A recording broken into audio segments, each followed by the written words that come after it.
अस्सलाम वालेकुम, नमस्कार, सत श्री अकाल एंड गुड इवनिंग। मैं हूं आरज़ू कासमी और आप देख रहे हैं पॉइंट ऑफ व्यू। हमें जी जॉइन किया है रोहित शर्मा जी ने। रोहित शर्मा जो है वो सीनियर जर्नलिस्ट हैं और ज़बरदस्त यूट्यूब चैनल भी चलाते हैं। बहुत शुक्रिया रोहित जी कि आज आपने इन्वाइट नहीं किया, सॉरी नमस्कार। आज आपने ज्वाइन किया। आज मैं उल्टा बोल रही हूँ क्योंकि आज यहाँ पर इमरान खान साहब की एक और पॉलिटिकल रैली हो रही है लाहौर में और उसका बड़ा हंगामा है। और वैसे तो खैर आज का टॉपिक हमारा कुछ और है, लेकिन हम उस पे जाने से पहले मैं आपसे पूछना चाहूंगी, कल आप स्पेस में गए थे, वो जो इमरान खान साहब ने स्पेस अपनी एक ज्वाइन किया था? मैं जा तो नहीं पाया, मुझे पता नहीं था कि वो आ रहे हैं, लेकिन हाँ, ये ज़रूर है कि उस स्पेस में जो खबरें आ रही हैं, उस हिसाब से मरियम नवाज़ का नाम आ रहा है कि वो भी थीं और 1-2 और लोगों का नाम आ रहा है। क्या नाम है उनका? तरीन साहब का नाम आ रहा है, वो भी थे। उनके बेटे का नाम आ रहा तो है, अली अगर तरीन। अली तरीन, अच्छा। तो हाँ। ऐसे अगर इतनी हाई प्रोफाइल स्पेस थी तो मैंने कुछ मिस तो ज़रूर किया। दूसरी चीज़, नहीं इमरान खान साहब आजकल नहीं नहीं, मैं ये जरूर कहना चाहूंगी कि मरियम नवाज के बारे में यही कहा गया है कि वो फेक आईडी बनाकर, और पीटीआई वालों ने ये दिखाया कि वो सुन रहे हैं। अलबत्ता मैं जरूर थी, हाई प्रोफाइल्स में मैं भी थी। और अगर आप मान जाए, मुझे हाई प्रोफाइल वैसे कोई मानता नहीं है, लेकिन ये कि फिर भी आप दोस्त से तो आप मान ही जाइए। तो मैंने माइक भी मांगा उनसे, मैंने कहा जी माइक के लिए रिक्वेस्ट भी की। और मेरा ख्याल था हुँ। कि अगर मुझे माइक मिल जाएगा तो मैं जरा खैरियत पूछूंगी खान साहब की, लेकिन मुझे माइक नहीं दिया। अब आप बताइए, आप क्या कह तो रहे थे? उन्होंने उनके पास पहले से प्रोफाइल होगी कि कौन आदमी हमारे वाले क्वेश्चंस पूछेगा और कौन दूसरे के पूछेगा और कौन तीसरे के पूछेगा और कौन अटैकिंग क्वेश्चन पूछेगा, इसलिए आपको नहीं दिया गया होगा। सही बात है। हम्म। आजकल खान साहब बड़ा घूम रहे हैं, फिर रहे हैं, ऐश ले रहे हैं, बड़े मजे कर रहे हैं। तो खान साहब की बात अलग है। खान साहब रैली पे रैली कर रहे हैं और खबर ये है कि उनके जो हेलीकॉप्टर है उसका तेल कहीं और से आ रहा है। कहाँ से आ रहा है ये भी नहीं पता। बड़ा कंट्रोवर्सी बन रही है। तो पहले भी इनके ऊपर कंट्रोवर्सी थी कि ये डेली ऑफिस जा रहे थे हेलीकॉप्टर से, उसकी वजह से मिलियंस ऑफ रुपीस का, करोड़ों रुपए का नुकसान हुआ एक्सचेकर को। और एक जनाब आए आपके मिनिस्टर, उन्होंने बोला कि वो हेलीकॉप्टर से 50 रुपए किलोमीटर ही पड़ता है, ज्यादा नहीं पड़ता है। लाइक आजकल बहुत कुछ आ रहा है, लेकिन खान साहब के स्पेस को मैंने मिस किया। उम्मीद है कि जल्दी दूसरे स्पेस में आएंगे तो मैं जरूर उस स्पेस में उनसे एक आध क्वेश्चन तो जरूर करना चाहूंगा।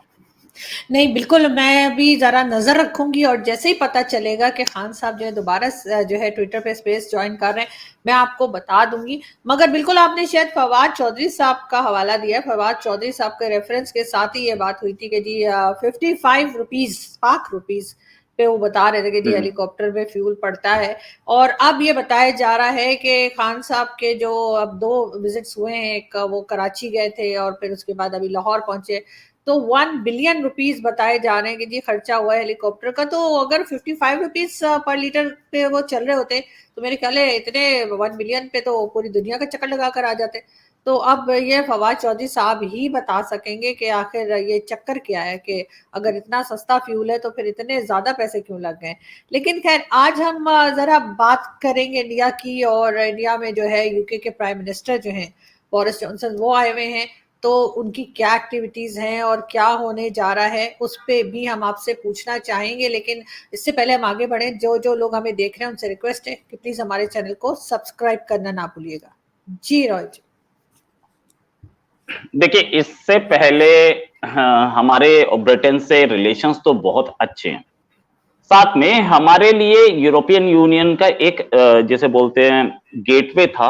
अब यूरोपियन यूनियन से बाहर है, लेकिन उनके कॉन्ट्रैक्ट्स हैं यूरोप में सामान बेचने के। और अ, अब भी हमारे लिए यूरोपियन यूनियन का एक्सेस या gateway along with France and Germany, Britain एक बड़ा गेटवे है। हमारा सामान वहां जाता है। लैंड रोवर, जैगुआर, अब दोनों के दोनों इंडियन कंपनीज हैं। टाटा मोटर्स उन्हें खरीद चुकी है। वहां से जो भी प्रॉफिट्स आ रहे हैं वो इंडिया के हैं।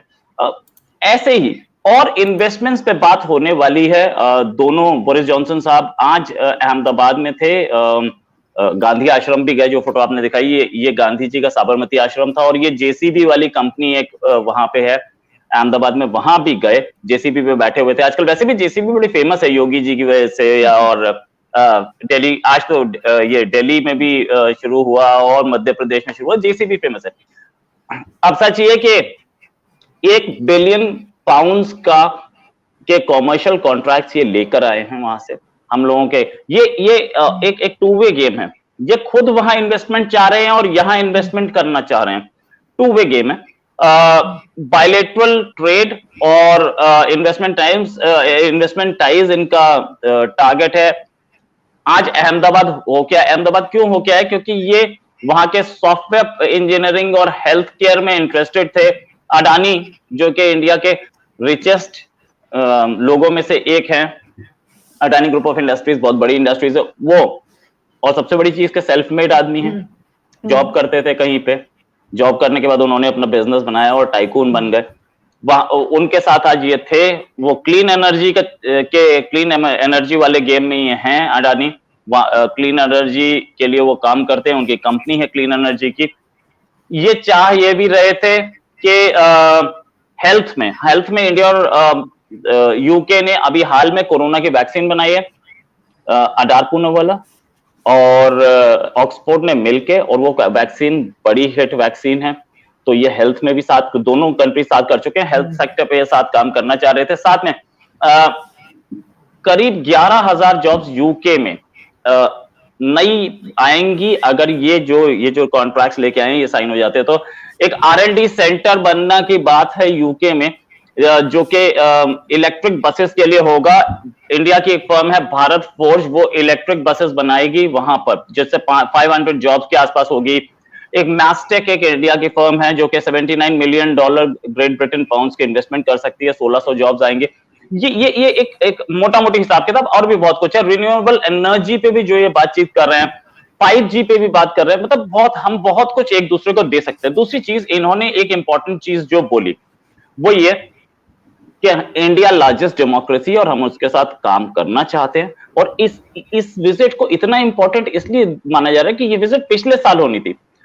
कोविड पैंडेमिक की जो फिगर्स थी वो राइज होने की वजह से कैंसिल की गई थी, तो इन्होंने भूला नहीं, ये वापस आए फिर से। और इसमें इन्होंने ये भी बोला कि यूक्रेन की वॉर में, रशिया यूक्रेन वॉर में इंडिया का न्यूट्रल स्टैंस जो है उसकी इज्जत करते हैं, we support that. That means European Union, NATO या अमेरिका का सबसे अच्छा अलाई ब्रिटेन, कभी कभी इस ब्रिटेन को 51st स्टेट ऑफ यूएसए भी बोला जाता है।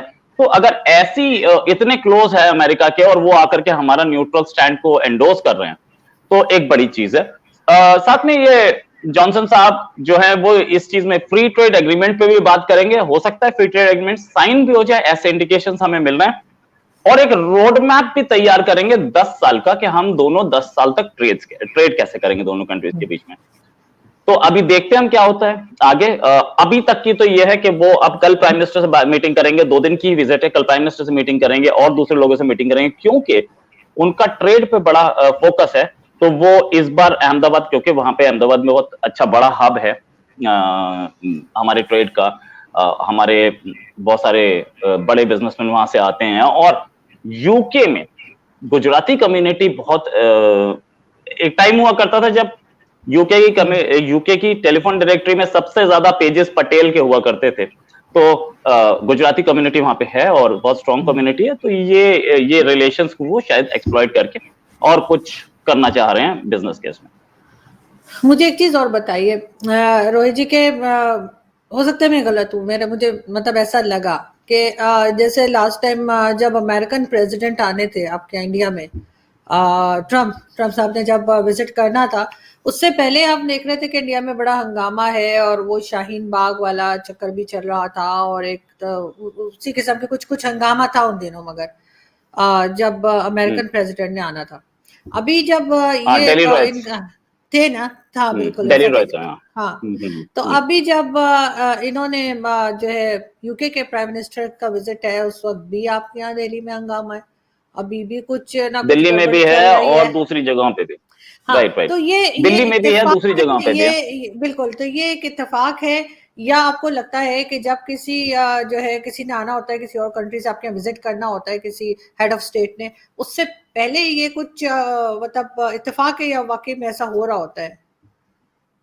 देखिए अगर किसी हेड ऑफ स्टेट की, बिकॉज देखिए हम लोग देसी लोग हैं, सॉरी आपकी बात करती हूँ, हम लोग देसी लोग हैं और हमारी कोशिश होती है कि हमारे घर कोई मेहमान आ रहा है तो उससे पहले जो है ना वो घर में हंगामा ना हो रहा हो किसी किस्म का, लेकिन अगर बार-बार ऐसा होता है, ये सेकंड टाइम मैं देख रही हूँ कि वही चीज़ हुई है, आपको लग रहा है कि कोई खास प्लानिंग करके इस तरह हो रहा है या इत्तेफाक है? देखिए, अगर कोई फॉरेन एनवॉय आ रहा हो और उस समय ये लोग पत्थरबाजी करने शुरू करें तो इनके पत्थर खत्म हो जाएंगे। फॉरेन एनवॉय इतने आ रहे हैं। एक और फॉरेन एनवॉय इस समय इंडिया में है जिनकी चर्चा बहुत कम हो रही है, बातचीत बहुत कम हो रही है, खबरें भी कम छप रही हैं। वो है मॉरिशस के प्राइम मिनिस्टर प्रवीण कुमार जगन्नाथ। वो आज वाराणसी में थे, बनारस में थे और यस्टरडे कल वो वहां थे, मुंबई में थे। वो भी बातचीत कर रहे हैं। आज बनारस में होली ट्रिप रहा होगा, क्योंकि बनारस जो है वो धार्मिक नगरी है और ये भी हिंदू हैं, तो मॉरिशस में तो हिंदू बहुत हैं, तो धार्मिक ट्रिप रहा होगा। But he was also here then. Sri Lanka के प्रेसिडेंट प्राइम मिनिस्टर भी, अभी तो वो क्राइसिस में है, अदरवाइज वो भी इंडिया के बहुत सारे बौद्ध जो मठ हैं, स्तूप हैं, वहां जाते रहते हैं। और कोई ऐसा हेडलाइन में वो आते नहीं है। वो उनकी भी पर्सनल विजिट्स हो या कोई भी विजिट्स हो, वो आते रहते हैं। बहुत गया मिले हैं कई बार इधर दूसरे एरियाज में खबर छपती है 9वें पेज पे, लेकिन वो आते हैं। और भी कई डिग्नेटरीज आते रहते हैं, कैसी का फॉरेन मिनिस्टर, मतलब आप अगर ले तो ऑन एन एवरेज एक महीने में 5-6 विजिट्स ऐसी हो रही हैं जिनको लाइमलाइट नहीं मिलती है, चाहे वो फॉरेन मिनिस्टर हो या कोई या प्रेसिडेंट प्राइम मिनिस्टर हो। तो मुझे प्लान नहीं दिख रहा है और गवर्नमेंट ऑफ इंडिया भी इसे प्लान नहीं बोल रही है। लेकिन ये बात भी फैक्ट है कि पिछली बार प्रेसिडेंट ट्रंप के सामने हुआ था, बल्कि जब प्रेसिडेंट ट्रंप इंडिया में थे तब हुआ था। और इस बार तब हुआ है जब ये बोरिस जॉनसन आने वाले थे और ये विजिट शेड्यूल थी, सबको पता था। तो प्लानिंग अभी तक हमारी गवर्नमेंट ने कुछ बोला नहीं है और किसी और ने आरोप बीजेपी भी लगा सकती थी, नहीं लगाया है। तो I have no reasons to believe that it was planned. फिर इसका मतलब है कि रूटीन में हो रहा है और ये चीजें जो है ये कई बार हम देख रहे हैं कि बार बार हो रही हैं, तो इसका मतलब है रूटीन में कि चलो भाई शुरू हो जाओ, अब काफी दिन हो गए तो फिर दोबारा कोई टेंशन क्रिएट करते हैं, आराम से नहीं बैठना है। तो लेकिन फिर भी ऐसा क्यों हो रहा है, ऐसा मतलब कंट्रोल में क्यों नहीं आ रहा? और दूसरा ये कि इसी के साथ मैं एक सवाल और कर दूं कि आपके ख्याल से जो भी लोग आते हैं आपके यहाँ विजिट करते हैं, चाहे वो यूके से हो, अमेरिका से हो, क्या इंप्रेशन लेके जाते होंगे कि इंडिया में इतनी टेंशन हुई हुई है इस वक्त? देखिए, वो ये जितने भी हमारे डिग्नेटरीज आते हैं, ये सारे के सारे एक मिशन से आते हैं, मतलब ऐसे ही घूमने फिरने नहीं आते।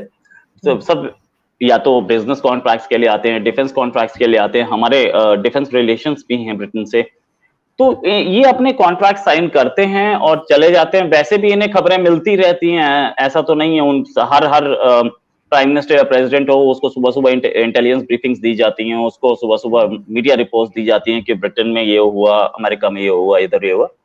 तो उनको ब्रीफिंग्स होती होंगी कि ऐसे भी पत्थरबाजी हुई है, ठीक है, उनको पता होगा। और इम्प्रेशन की जहां तक बात यह है कि इम्प्रेशन कोई nobody wants to speak about it. कोई ना ट्रंप ने बोला, ट्रंप ने तो खैर इंडिया का ही सपोर्ट किया था कि भाई अगर ऐसे पत्थरबाजी हो रही है या वायलेंस हो रही है ये गलत है। और हो सकता है ये भी कुछ ऐसा ही सब वो लें, एंटी इंडिया स्टैंड रखने के मूड में तो ये दोनों लीडर्स में से कोई भी मूड में नहीं दिख रहा है। नहीं, मैं भी बिल्कुल यही कह रही हूँ कि इस तरह की टेंशन नहीं होनी चाहिए, इसलिए कि काफ़ी जो है गलत किस्म का इम्प्रेशन पड़ता है। और ऐसी बात नहीं है कि लोग जो है वो सबके सब पॉजिटिव ही सोचेंगे, लेकिन हो सकता है कि किसी वक्त कोई दूसरी कंट्री से आपके यहाँ आए और वो कहे कि जी हर वक्त यही कुछ होता रहता है। और इस तरह की बार बार क्योंकि हो रही है कि बाद एक पहले वो हिजाब का शुरू हुआ, फिर वो गायब हो गया, अब ये आ गया, कुछ टाइम के बाद शायद ये भी कोई पॉलिटिकल स्टंट होगा, ये भी गायब हो जाएगा। लेकिन फिर भी मेरा ख्याल है कि थोड़ा सा इसके ऊपर ज़रूर वर्कआउट करना चाहिए इंडियन गवर्नमेंट को भी और लोगों को भी, कि ये चीज़ ना हो और आराम से रहें भाई, जिए और जीने दें वाली पॉलिसी रखनी चाहिए। Thank you so much Rohit कि आज आपने ज्वाइन किया, बहुत शुक्रिया, थैंक यू।